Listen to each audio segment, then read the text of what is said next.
Sauda a igreja com a paz do Senhor. Amém. Estamos agradecidos a Deus por mais uma oportunidade, que nos dá de estarmos aqui na sua casa. E não existe lugar melhor do que a casa de Deus. Esse lugar é o lugar onde nós encontramos com Deus. E ter um encontro com Deus é coisa muito boa, É o que de mais importante pode haver na vida de um homem, é ter encontros com Deus. Amém. Porque o Senhor é maravilhoso. E eu fiquei achando assim interessante como que o pessoal viralizou o vídeo das crianças lá louvando a Deus, Já tem mais de 300 mil visualizações. Todo mundo apavorado, por que as crianças estão ali, isso é alienação, isso é aquilo outro. Eu aproveitei a oportunidade para poder falar do Evangelho para eles. Aproveitei a oportunidade. É ateu, vem para cá que a gente tem conversa. Vamos lá conversar. Fiz uma pergunta a um lá, coitado, não fugiu da escola, não soube responder. Perguntei uma coisa básica de primário para quem realmente é ateu e diz, que esse pessoal é assim. Ele chega, não, que eu sou ateu e sou estudante de filosofia, blá, blá, blá. Eu fiz uma citação de um filósofo ateu e pedi para ele estabelecer a diferença entre o existencialismo ateu e o existencialismo cristão, baseado no que um próprio ateu diz, Jean Paul Sartre. Aí não soube me responder, fugiu do debate, correu da escola, viu? Então tem que ensinar ateísmo e filosofia para os ateus, porque eles estão com nada.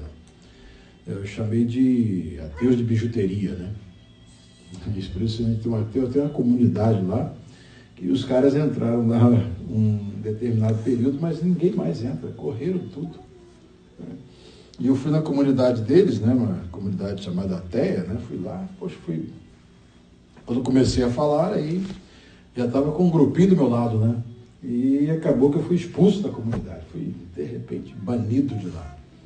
Mas é importante porque a questão, eu deixei bem clara para eles, é o seguinte, é 50% de chance para você estar certo e 50% de chance para você estar errado. No fim da existência, a coisa pode decidir. Eu já fiz a minha opção.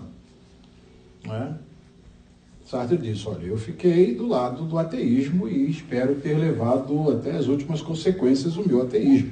Pronto, 50% de chance para ele estar certo. E por exemplo, Søren Kierkegaard disse, olha, eu sou existencialista cristão e nossos paradoxos básicos, nossos postulados básicos são totalmente diferentes.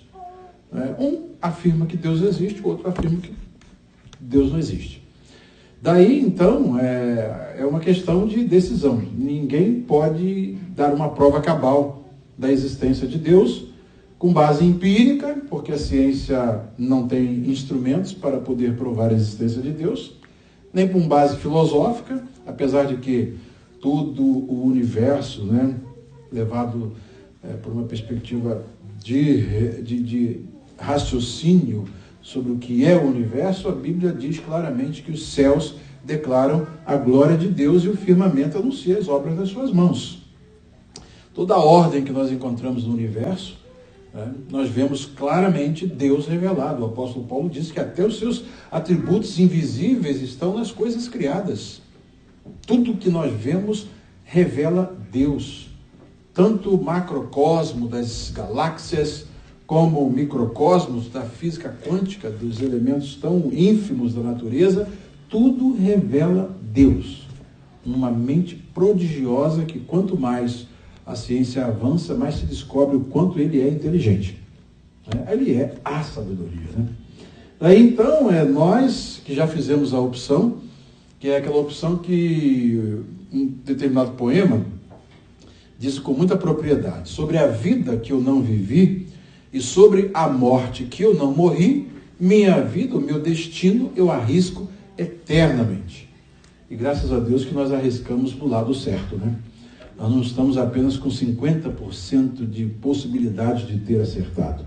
nós estamos com 100% de segurança absoluta de que acertamos que Deus existe. Amém. E não só porque nós, postulamos que Deus existe, é porque Deus se manifesta para nós.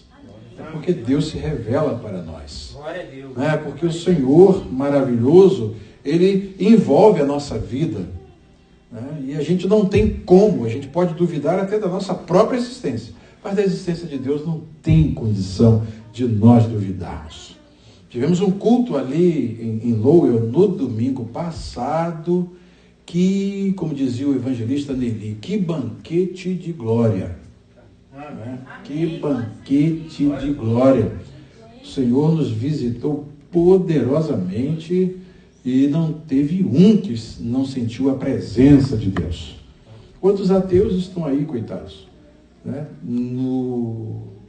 Na insegurança, nós estamos desfrutando Deus. Desfrutar Deus é coisa maravilhosa. É algo que não tem explicação, mas é muito sublime. E o Senhor visitou muito o nosso coração ali domingo, vou dizer para vocês, viu? Foi uma bênção, foi uma maravilha. Eu queria que a igreja toda estivesse ali. Queria que todos estivessem ali para desfrutar aqueles momentos. Foi, eu marquei no relógio, 1h40 de presença de Deus intensa. Tinha vez que a gente pensava assim, agora o Senhor, dava aquela brisa, daqui a pouco o negócio esquentava de novo. E olha, foi gostoso, foi muito gostoso. E é disso, ser cristão é isso. Ser cristão não é simplesmente acreditar que existe um Deus, é desfrutar Deus, é experimentar Deus. E no laboratório da existência nós estamos totalmente convictos da existência de Deus, porque Deus habita em nós. O Espírito Santo habita em nós. O Espírito Santo tirou a náusea da nossa existência. As pessoas que eu vejo, eu vou em cada perfil lá, vou vendo a cara de um, a cara de outro, só pessoas vazias, pessoas que não têm nada, pessoas que foram criadas assim, como animais, no pasto, boi no pasto, como dizia o pastor Jair, e vão entender o que é sentir a presença de Deus? Absolutamente, não tem condição. As coisas espirituais são discernidas espiritualmente e o homem natural, o ser humano natural, caído no pecado, em queda, com a sua mente embotada pelo pecado, não compreende as coisas do Espírito de Deus. Mas nós as compreendemos porque elas se discernem espiritualmente e Deus nos deu o Espírito Santo para que nós possamos entender Deus, entender a presença de Deus e ver como isso, faz diferença na vida de nós, seres humanos, como faz diferença. Aí teve uma hora lá que um ficou tão aborrecido que chegou e chamou de burro, que não sei o quê. Eu falei, poxa, rapaz, você acha que você é burro mesmo? Um cara que traduziu um livro de 765 páginas, do inglês e do hebraico para o português, você acha que ele é burro mesmo? Poxa, aí contei até uma história no finalzinho, contei uma história para eles. Olha, eu conheci um menininho que quando nós entramos lá na igreja, ele era pequenininho e ele gostava demais, de estar com as crianças. E ele cantava com a maior empolgação, eu ficava olhando para ele assim, e ele ficava, sou um soldado, não vivo ao léu, meu comandante mora lá no céu, aí ele, não tenho medo, aí ficava assim, fazia aquele gesto, sou triunfante, eu sigo as ordens do meu comandante. Aí eu botei até o corinho lá, para eles lerem. Eu falei, e esse rapazinho, esse menininho, ele foi crescendo nesse ambiente, que vocês chamam de ambiente de alienação, e eu acho que o efeito foi o contrário, porque cresceu, foi adolescente, foi jovem, daí foi para a Escola Técnica Federal de Química, fez concurso, passou. Primeiro ano foi atordoado para ele, porque ele estava lá às voltas com as equações exponenciais, e chega esse negócio não é de Deus, isso é do diabo, só pode ser. Eu falei, calma, rapaz, vamos lá, vamos aprender isso aí. Aí fui lá na casa do pastor Jair, dei umas aulinhas para ele lá e pronto, decifrou o negócio, daí para frente não precisou mais. né? Começou a ser aluno muito bom em química, física, todas as disciplinas, e dali fez vestibular sem precisar fazer cursinho e passou para a escola de química da UFRJ. Fez concurso no Petrobras, passou para o Centro de Pesquisas da Petrobras. E eu fui contando para eles, está tudo lá registrado, né, a história. No Centro de Pesquisas da Petrobras, ele começou a fazer as pesquisas, fez a primeira descoberta, ganhou o prêmio Inventor. Fez a segunda descoberta, ganhou o prêmio Inventor. Fez a terceira descoberta, ganhou o prêmio Inventor. Bem, no final das contas, terminou o curso de Químico Industrial, bacharel em Química Industrial, e entrou no mestrado. E as descobertas não pararam, e cada descoberta foi rendendo uma patente registrada pela Petrobras. Fui contando a história para ele. Esse menininho que vocês dizem aí, que o ambiente de evangelho é um ambiente que aliena as pessoas, né? Poxa, quem dera se todos fossem alienados assim. Né? Aí depois, no final de tudo, quando chega na hora de defender a sua dissertação de mestrado, ele então fala sobre, né, a produção de bioetanol a partir do bagaço de cana, que é uma das grandes descobertas, né, da Petrobras, que foi a 1000ª patente registrada na Petrobras, foi dessa descoberta desse rapazinho que ficava lá, sou um soldado, não vivo ao léu, meu comandante mora lá no céu. Esse rapazinho cresceu, se casou, tem família e é pastor. Substituiu o avô dele na igreja. E é pastor até hoje. E a 1000ª patente da Petrobras está o nome dele lá. E depois, não parou aí, as descobertas continuaram. Quando ele recebeu o prêmio Inventor de 3 descobertas simultâneas. Né? O prêmio Inventor já 3 descobertas simultâneas por ocasião, né, da 1000ª patente da Petrobras. E por fim, eu tive o prazer e o privilégio de ir na UFRJ, quando ele sentou com uma banca de doutores em Química, 3 homens e 3 mulheres, para apresentar como requisito parcial da obtenção do grau de doutor em Ciências a sua tese, que é mais uma patente para a Petrobras. A produção do bioetanol a partir do bagaço de cana. E esse ano ele vai estar defendendo a tese de doutorado dele. Eu botei lá o currículo, né, do pastor Abisai, para os caras pensar que tá pensando o quê, né? A gente é alienado mesmo, né? A alienação, quem dera se todo brasileiro fosse alienado igual a gente, né?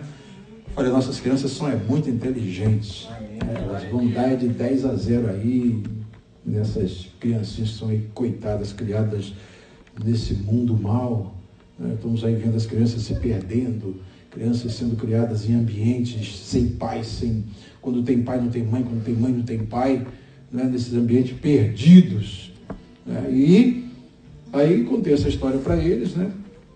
E depois botei lá o currículo Lattes lá do pastor Abisai para eles darem uma pesquisada, pensando que eu estou contando história, né?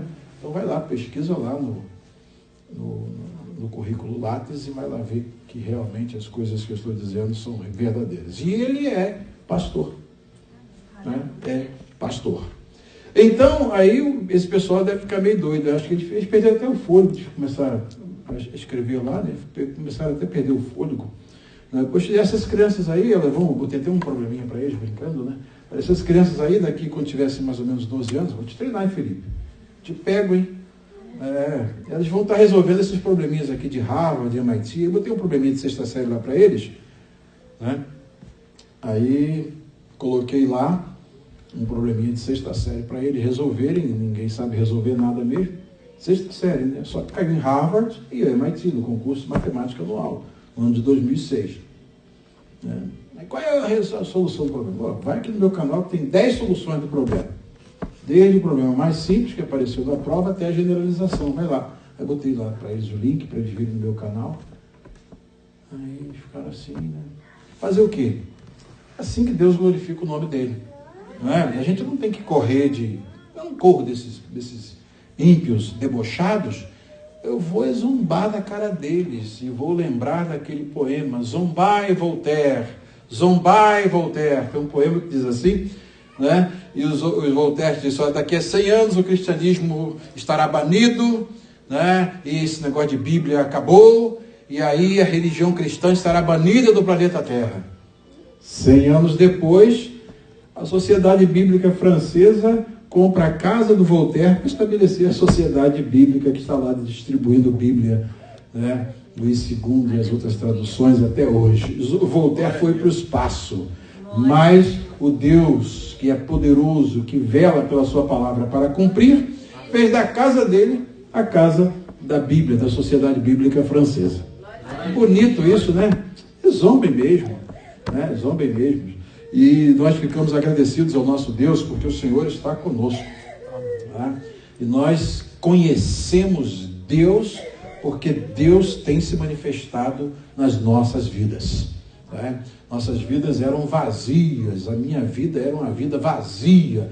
Hoje é uma vida cheia, é uma vida em que nós temos prazer em viver.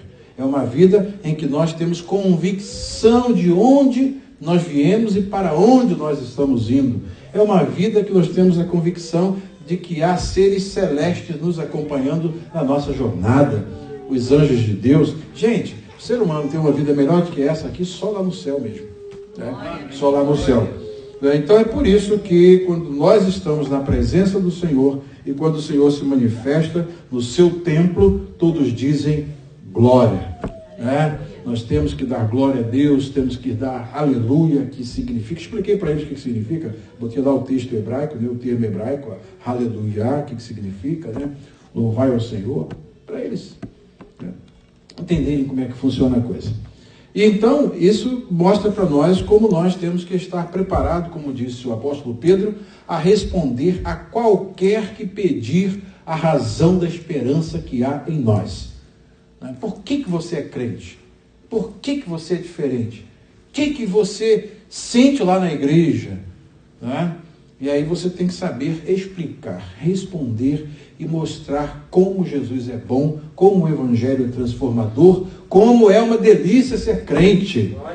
Né? Como é uma delícia ser crente. Ser crente é a coisa mais rica que um ser humano pode receber nessa terra. É a maior herança que um ser humano pode receber, maior do que ganhar na loteria, maior do que ficar milionário ou bilionário nesse mundo, é ter Jesus na vida, é estar crucificado com Cristo, é estar sepultado com Cristo e estar ressuscitado com Cristo para viver uma nova vida. Então esse é o nosso testemunho, essa é a nossa palavra, e que o Senhor continue nos abençoando e que nós possamos nunca nos envergonhar do Evangelho. Está em qualquer lugar, não se envergonhe do Evangelho. O Senhor falou que quem tem de ter vergonha são os ímpios. Eles é que tem que ter vergonha de nós. Amém. É eles que tem que ter vergonha. Por quê? Porque a nossa vida para eles é uma vida exemplar. O apóstolo Paulo disse que nós estamos no mundo brilhando como astros. E eles estão nas trevas, na escuridão. Estão sentados no colo do maligno. E drogados, maconheiros, cheiradores de cocaína e de crack, vai criticar crente aonde? Vai nada, vai procurar uma igreja verdadeira para servir a Jesus e sai dessa maconha. Né? Igual aquele sujeito que o pastor Jair chega lá na cadeia, todo, né, educado, chega para ele, vem aqui trazer a palavra de Deus para você. Ô coroa, você está por fora, coroa? Aí o pastor Jair chegou para ele, rapaz, eu estou por fora mesmo, viu? E você está por dentro. Fique dentro então. O pastor Jair estava do lado de fora, e ele estava lá atrás das grades. Besta mesmo, né? Ai, meu Deus do céu, tem gente que não tem cérebro, não. Então, por isso que eles chamam a gente de alienados, né? Porque o raciocínio deles está totalmente, como diz o apóstolo, como foi lido aqui o texto de hoje, contaminado, a consciência está toda contaminada, então eles estão com a paralaxe cognitiva, né? O eixo da realidade, que eles não têm, não sabem viver onde é a realidade, né? É separado enormemente, né? Anos-luz do eixo da construção intelectual deles. Cara ficar criticando crianças que estão na igreja, louvando a Deus, com um monte de gente na Cracolândia, com as ruas do Rio de Janeiro e dos estados do Brasil numa maior violência, gente matando por causa de celular, por causa de R$2, por causa de R$10, por causa de R$70. Gente matando. Eles estão vítimas desse sistema e vão preocupar e ficar criticando as crianças que estão louvando a Deus e estão na casa de Deus. Tem que sofrer mesmo a violência do país. Porque eu tenho certeza de uma coisa: essas crianças, quando andam na rua, andam protegidas. Os anjos do Senhor estão do lado delas como estão do nosso lado. A gente anda aí tranquilo. Morei no Rio de Janeiro. Você quer ter uma aventura perigosa? Mora no Rio de Janeiro, né? Vocês nunca moraram aqui? Tem gente aqui que nunca morou no Rio de Janeiro. Nós moramos no Rio de Janeiro, sabemos como é que é o negócio lá. E andamos no Rio de Janeiro, tivemos experiências com Deus maravilhosas, de o Senhor nos dar livramentos dessa violência que está no Brasil. Por quê? Porque nós temos Jesus na nossa vida. Porque nós temos Deus na nossa vida, e porque isso que as pessoas cogitam, será que isso é uma realidade? É uma realidade. Porque você ter condição de sair com a sua família para ir para a igreja e chegar na porta da tua casa, tem 2 caras com revólver para tomar o teu carro, expulsar a tua esposa de dentro do carro. Quando eu vou entrar no carro, ele está lá puxando a minha esposa para poder sair do carro, e a gente ia para um aniversário da igreja lá em Três Fontes. O que essa sociedade sem Deus vive? Qual é a orientação que ela tem? A orientação que ela tem, olha, nunca registra um assalto, entrega tudo. O cara chega, tira a roupa, todo mundo tira, vai pelado, entrega tudo. Nós não. Amém. Nós não. Nós cristãos, de verdade, o Senhor nos deu uma arma para nós nos defendermos. Ele falou: quando o bandido vier, não quero servo meu deitando no chão e nem obedecendo a bandido. Mas o Senhor falou: clama pelo meu sangue que eu dou livramento. Aí é a prova de que Jesus está vivo. Cheguei assim para o cara: há poder no sangue de Jesus. Foi como um tiro, parecia uma escopeta. Ele ficou assim, meio tonto, né? Meio apavorado. O que está acontecendo? Há poder no sangue de Jesus. Chamou o outro: vamos embora. E saíram correndo. E eu peguei... E as crianças dentro do carro clamando também: há poder no sangue de Jesus. Foi embora, peguei meu carro, fui para a igreja e lá dei o testemunho. É isso, ser crente é isso. É uma realidade que obviamente eles não conhecem, né? Se conhecessem, não crucificariam, como diz o apóstolo Paulo, não crucificariam o Filho de Deus. Não é? Mas hoje as pessoas não conhecem o Filho de Deus e ficam falando asneiras por aí. Não sabem nem do que estão falando e não sabem o que estão perdendo. Porque o Deus desse século cegou o entendimento dos incrédulos, para não lhes resplandecer a glória do Evangelho na face de Jesus Cristo. É isso que eles estão perdendo. E nós estamos sendo muito abençoados. Né? E o Senhor nos protegeu 1, 2, 3 vezes. Foram várias vezes que o Senhor nos deu livramentos que nós vimos e livramentos que nós não vimos. Mas nós vimos a realidade de Deus. Na Rio Magé, é uma história que eu sempre conto para vocês, foi uma das maiores experiências que eu já tive, que nós já tivemos. Quando Deus nos deu livramento, não tem polícia federal para te proteger, não tem polícia civil, não tem polícia estadual, não tem polícia militar, tem o Senhor dos Exércitos conosco. Você vem de um culto e daqui a pouco chega ladrão do seu lado, poxa, no pleno rodovia, me dá o carro e aponta o revólver para você assim.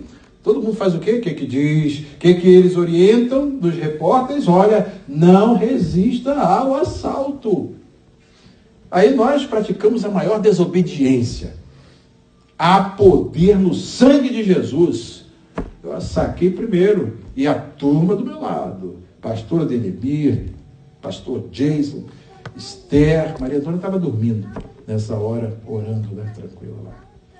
E o Senhor nos deu um grande livramento. Eles gastaram todos os cartuchos, todos os projetos que eles tinham, né? Tiraram bastante. Tiraram bastante. Quando acabou a bala do carona, aí o motorista falou: chega para cá um pouquinho. Aí chegou, tirou também lá, tirou da gente. né? E as testas dizem assim, só saía assim um foguinho. Mas por que não atingiu? Por que nós não morremos naquele dia? Porque a nossa vida está escondida com Cristo em Deus. Isso aqui é maravilhoso. Você anda no Rio de Janeiro tranquilo, porque a sua vida está escondida com Cristo em Deus. E aqui na América também nós andamos aqui tranquilos, porque a nossa vida está escondida com Cristo em Deus. Daí o adversário não pode tocar. Por quê? Porque antes de nós chegarmos naquele ponto, nós já estávamos escoltados. E eles atiraram, depois pararam o nosso carro, aí vem verificar o que está acontecendo, chega, e a recepção é a mesma. Abriu o vidro, né? Aí falou, esse carro é blindado, né? Blindado. Então, abriu o vidro do carro e há poder no sangue de Jesus. Amém. Né? Há poder no sangue de Jesus. Ele com o revólver na mão não pode fazer mais nada. Por quê? Porque o Senhor estava conosco.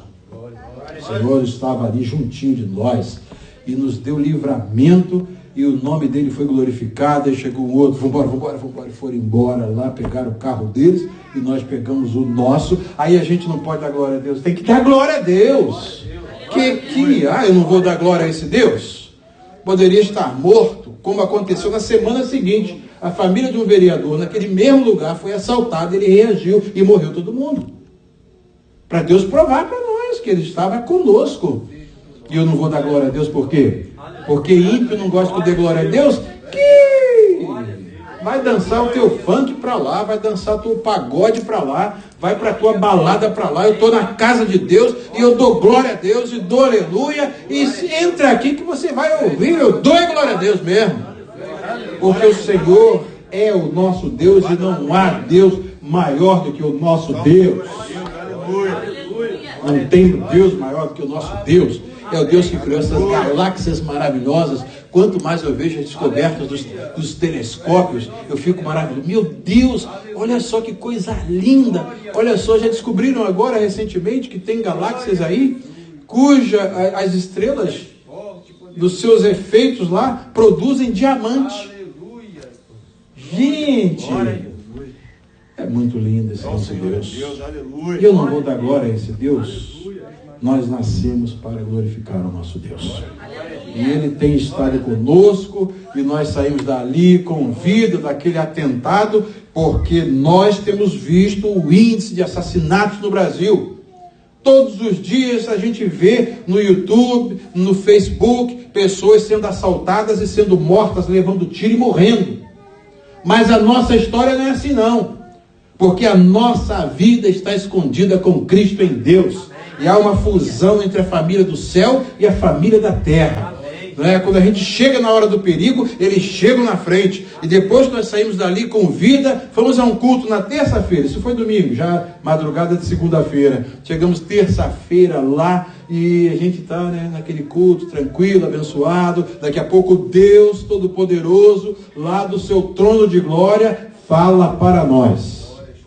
Eu vou deixar logo essa turma doido logo, né? Deus fala para nós. Como é que Deus falou para nós? Falou com voz humana. E nós ouvimos Deus falar. E o Senhor falou para nós assim, ungidos: ah, se vós soubesseis quantos anjos estavam ali vos guardando. Que maravilha, né? Eu quero chegar naquele dia e saber quem é que estava na Rio Magé de vocês aí. Me digam, quem de vocês? Eu quero saber qual foi a escolta que esteve lá me dando livramento naquele dia. Né? Quero saber qual é o anjo que fica dentro da minha casa, guardando a minha mente 24 horas com a espada flamejante. Eu quero saber quem foi. Não é? Gente, nós somos muito privilegiados. O Senhor falou, eles estão como tontos e não sabem para onde foram todos aqueles projéteis. Projeto mata mesmo, gente. Projeto fura mesmo. Mas a nós não furou. Nosso carro não teve um estilhaço que pegasse. O officer, projétil não entra mesmo no buraco? Entra, ele sabe disso, ele é policial, sabe bem disso. A arma mata mesmo, gente. Você não vê esse monte de gente que está morrendo aí por tiro de revólver? Mata mesmo. Mas o Senhor falou assim, ó, eles não sabem para onde foram todos aqueles projéteis. Mas vós sabeis, porque eu tenho anjos às minhas ordens para vos livrarem de todo o mal. Aleluia. Ah, é por isso que essa igreja é uma igreja diferente. Glória a Jesus. É por isso que essa igreja é uma igreja diferente. É uma igreja que tem um status diferente, olha. Por quê? Uma pessoa escreveu uma coisa linda lá, falou, desde 1950 que eu não vejo uma igreja que usa véu. Ah, por quê? Porque é uma igreja que tem compromisso com a palavra. E a igreja que tem compromisso com a palavra, o que acontece? O que acontece? Ela tem prerrogativas que outros não têm. Como por exemplo, tem um assalto no banco. Todo banco do Brasil tem um assalto. As irmãs estão no Banco do Brasil, tem um assalto. O ladrão chega e diz, todo mundo no chão. Nós já temos ordens para fazer o contrário. Não quero os meus servos obedecendo a bandido. Tem que ficar em pé. Nada de se jogar no chão. Você tem que crer em Deus, gente. Não é brincadeira, não. Você tem que crer em Deus. Já pensou? A irmã lá, né? Tem muita gente muito crente assim. Muito crente assim, bandido chega, faz e acontece, pinta sapequeira, como diz o outro, né? Faz o que quer. E deita, ele deita, ele levanta, ele faz de palhaço, não é? Porque está com o revólver na mão. O Senhor falou, pode estar. Não quero meus servos obedecendo a bandido, tem que ficar em pé. Clama pelo meu sangue que eu dou o livramento. Né? Só a nossa igreja que tem isso.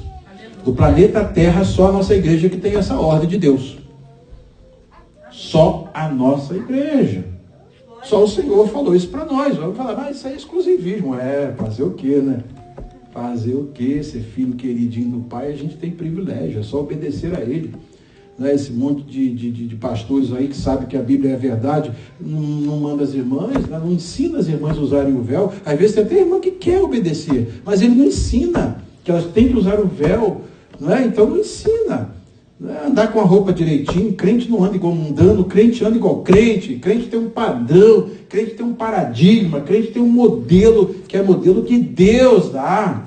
Aí a gente também tem privilégio, pode lá, quando chegar, ó, clama pelo meu sangue, que fica, já pensou uma irmã lá que sai no meio da canela, aí o ladrão, deita aí, cai lá, sai, vai até na cabeça, né? Poxa, pelo amor de Deus, não dá, né? Não é assim não. Né? Nós temos a convicção de que o Senhor, né, que o Senhor é conosco. E eu me lembro que uma irmã está no ônibus assim, daqui a pouco chega o ladrão todo empolgado, vamos lá, é assalto. Ela, poder no sangue de Jesus, aqui você não vai assaltar ninguém não.